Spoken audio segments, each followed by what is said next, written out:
Now y'all know I'm old school, but this here is a level right there. And this here that we have up going up here, Joe, what do you call this thing right here? Speed lead. A speed lead it's called, and the bricks go right in here, and it's going to go right up in there, so you never have to level again.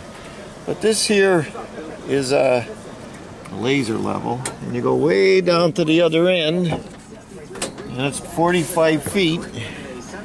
I'm going to show you where it ends up down here. Elton John is on the way as well. 45 feet. There it is, right there. There is that dot. Now that's highfalutin. Never seen nothing like that before. That's it. See, he raises the line to the sixes. There's another mark. There's another mark. There's another mark. There's another mark. That's how you use that thing while recording. Also, that lead, this thing has a goes all the way down. We can make sure we're straight going down with our expansion joint.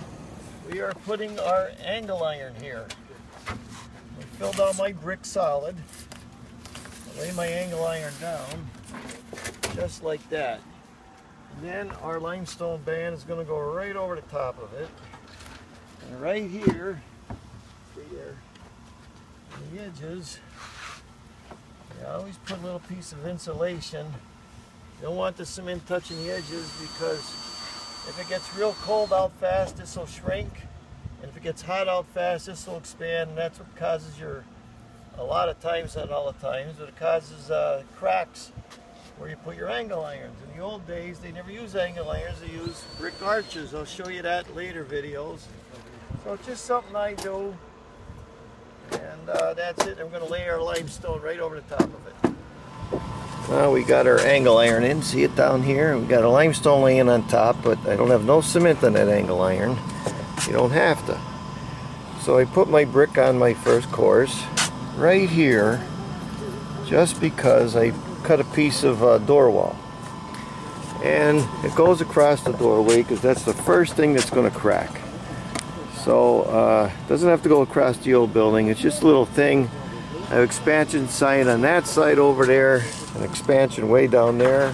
But when you put metal inside of cement, it expands and contracts at the same rate as the brick and the block. If you have it outside, it contracts faster. So that's why you put rebar in concrete and everything, and it'll expand and contract at the same rate. Now right here in the middle of the garage doors, right here, right down there, we put what we call an expansion joint. Some guys call it a control joint. But I'm going to explain why we do that in the middle of a building with modern brickwork. Now let's look at the existing building, and you see right up there you can see that expansion joint. There's no expansion joint over that door. And there's no expansion joint over this door. Let's look over here though what happened. Right there, if you can see it, see that crack? That's because there was no expansion. It goes right up. Now we get back over here, and the other side of the building, you'll see a big long expansion joint. It goes all the way down the building. They got an expansion joint right there, so far from the end. And over on this building, same thing. You see the expansion joint. It goes about 15 feet from that end, 15 feet from that end, right in the middle.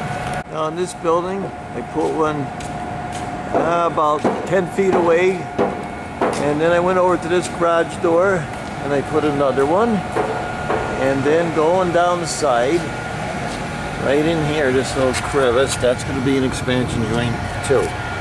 Now we're going to talk about why do we put expansion joints in these kind of brick buildings. Now before we go any farther is why we put control or expansion joints in modern brickwork. We're going to take a look at old school brick buildings. I already did this on my video, wall ties, wall anchors, and bricks bonding. But what you have to understand is they actually built the whole building out of brick. They would actually build the whole building out of brick, brick on this side, brick on that side, and about every 6 course they would put a bond. Now there's certain kind of bonds. There's English bonds, there's Flemish bonds, there's different kind of bonds. I explained that in the video. We're going to go look at one of those buildings that were built that way. And we're going to look at the corner. This is the one corner went this way and the one corner went this way. And they would build their brick and then they'd have their bond brick. And they just keep going up like that. A lot of different variations of it.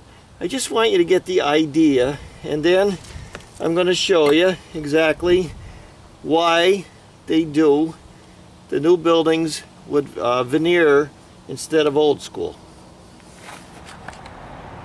Now we're looking at an old building, the site of an old building that they tore the part down. We're going to look over here, and this right here, remember I showed you the two bricks, and you go up like this. Here's that bond, then you have your brick coming out this way, all the way up. There's that bond piece again. Then you go up, up, up, 6-coursed. There's that bond piece again. So that's how they did it. You can see it over here, what's left of it, that piece that went through.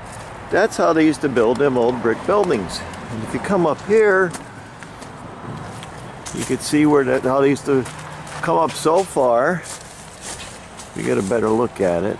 Stand away, you can see that piece of wood. They used to come out and hold the floor up. And they'd build their, this is where they hang their wood joists. You go up there where they did it again. That's where the joists would hang out for the roof.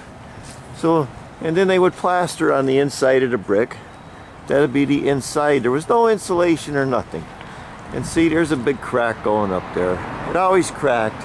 You can't keep masonry from cracking. But at the same time, they never had footers like we did. You go down here and you look, and they always started out with stone. And I went down this, you go down about 5-6 feet, that'll be the footer.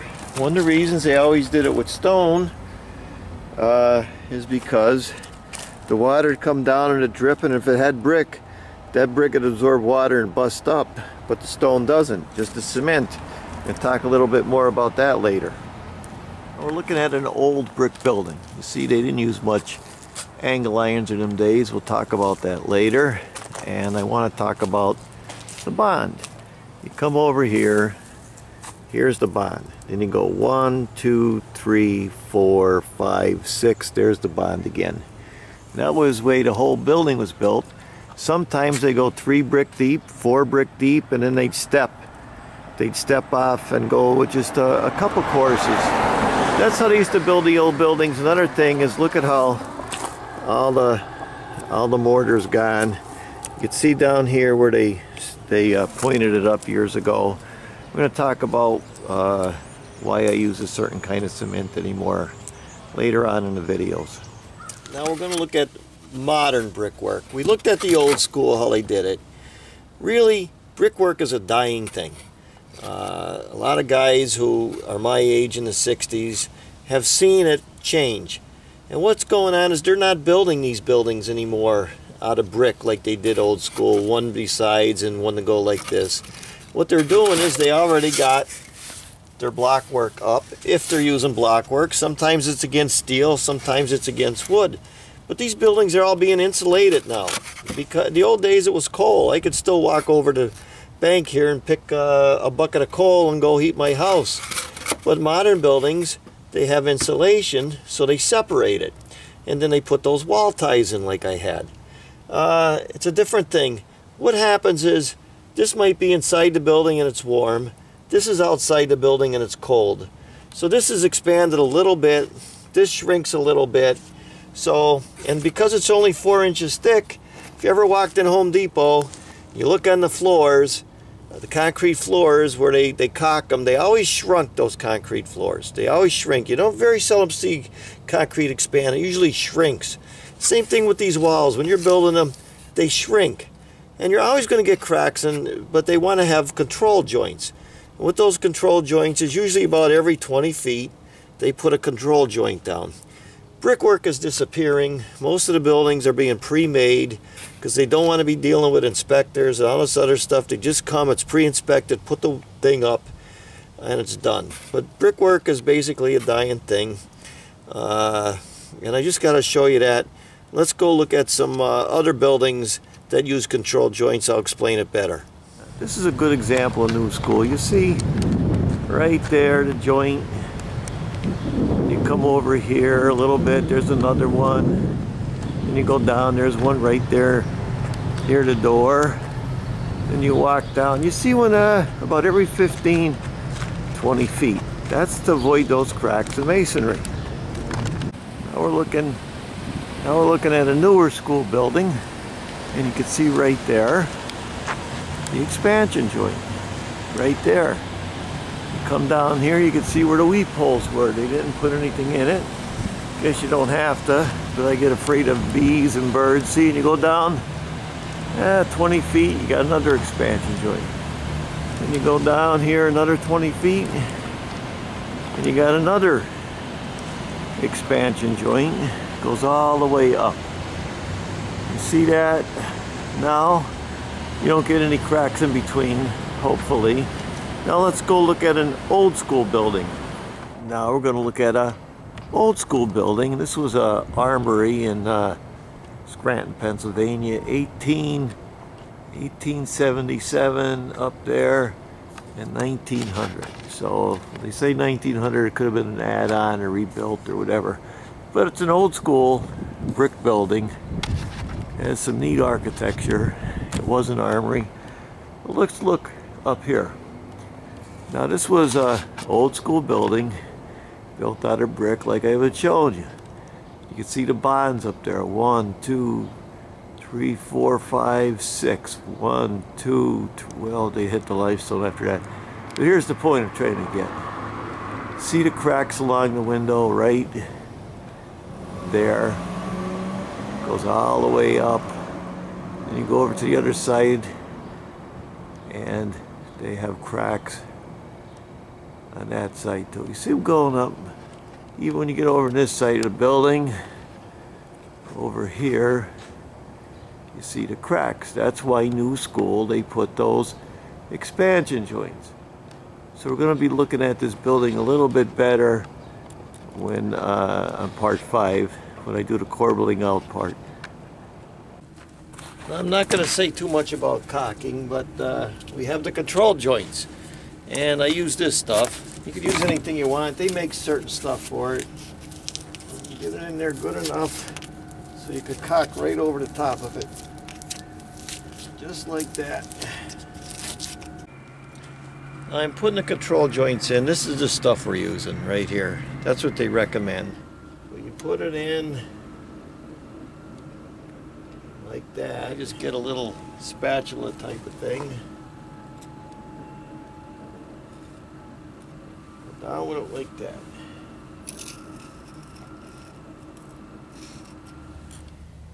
On this part of the video, we're going to finish up with angle irons and roll locks.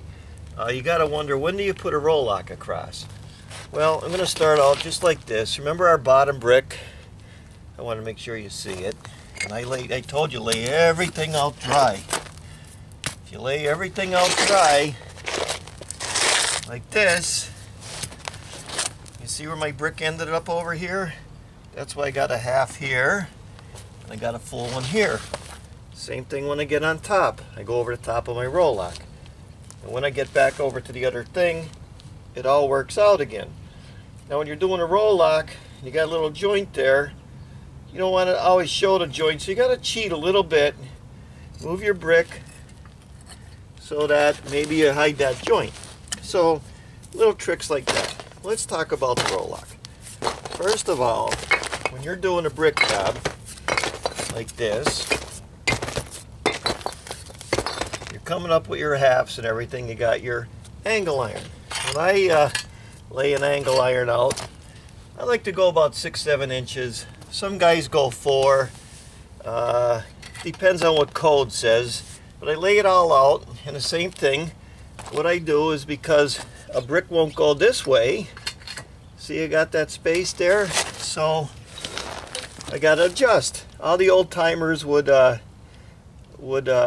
use a roll lock. And all you do, you get your brick like this, let's say, and that works out. If it didn't work out, sometimes you gotta cut your brick to make it fit. Just like that. So that's your roll lock. And then you go across your angle iron to your line. And just like when we were doing our laying it out dry, you lay your roll lock dry out the same way, so that everything works out. Now, I'm going to just say a couple more things about an angle iron. Remember I told you when you get to the ends, I always put a piece of insulation. I put it over the top of the angle iron, because this is going to get hot, and when you put the cement over the top, that angle iron will have something to stretch into. It doesn't stretch from the middle, it stretches at the ends. Sometimes a lot of guys don't believe me. I do it my way of doing it. So I just wanted to show you a little bit about an angle iron and a roll lock. So that's basically how we use our roll lock. Some people call it a soldier course. It doesn't matter what you call. But one of the things I'm going to stress over and over and over and over is, when in doubt, lay everything out dry. Because like an old timer once told me, he says, Mike, there's 3 types of people in this world. There's a type of people that make things happen, the type of people that watch things happen, and the type of people wonder what happened. And let me tell you, there's a few times I went out there and I wondered what happened, so I'm as guilty as anybody, so that's why I just want to keep preaching. Lay it all out dry, and then you won't make a mistake. Do your homework. Well, that's the end of part 4. I'll make a couple comments here. That speed lead, he just followed the line with that. It worked pretty good. You know, I used it in a couple places on the building. And then he had the laser level. Well, he wanted to see if that brick over there was level with this brick, which is good when you got a level building, because when I built that building, I knew I was right on. A lot of buildings aren't level though. Sometimes a building might be going this way, sometimes a building's going this way, and you got to adjust your brickwork to reach your heights. Otherwise you're going to have a level course of brick and your building's going to be off. So you don't want that. You got to be like an artist to make everything match. You got to keep adjusting. Steel angle irons, that's like a new thing. I'd say they didn't really start using them above windows until about 1920. They used arches. And those arches, I think they're still the best today, because steel rots away. Sooner or later it gets wet, it rots away. That's why they put the vinyl over it.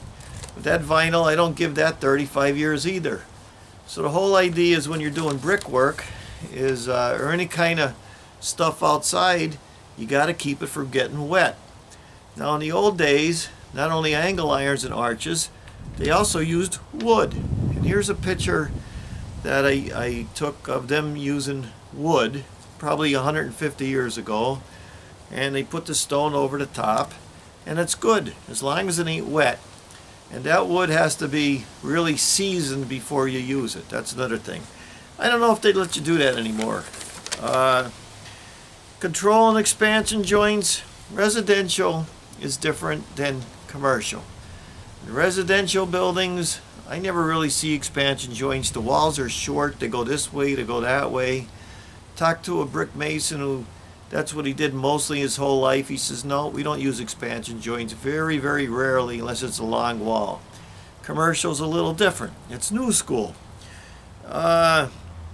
Someone wrote in and said the wall ties. You can't do this with the wall ties anymore. When I was doing those metal wall ties, you have to use the first hole and this and that. And I warned you about that. They keep changing stuff, and nobody wants to tell you anything until after you put it in. So what I do is, anytime I get in a big building like that, or I'm going to do something and there's the powers to be, I make a sample. And I'm going to do a video. It's going to be called Construction Samples. And I put that sample up when I started that building. A couple people took it down. I put it up twice again. So anybody shows up on that job, inspectors, engineers, architects, I march them right over to that sample. This is how it's going to be done. This is how I'm doing it. And then I don't want to say liability, but I put that all on them. And if I could get a picture of them being there, that's better for me.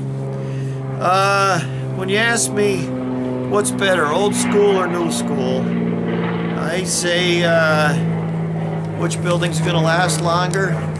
Here's a picture of the mall that they built in 1970 being torn down in Scranton. They're tearing it down to put a new building up. And that's the way they build new buildings. I mean, when I worked down at the mall in Branchburg, New Jersey, they're building a mall. And I remember the guy told me, an architect or engineer, he says, we only build this stuff for 35 years. So when they're inspecting, someone's inspecting these or engineering them, that's 35 years. That's not forever. If you ask me, what would I put my money on? That old school building or the new school?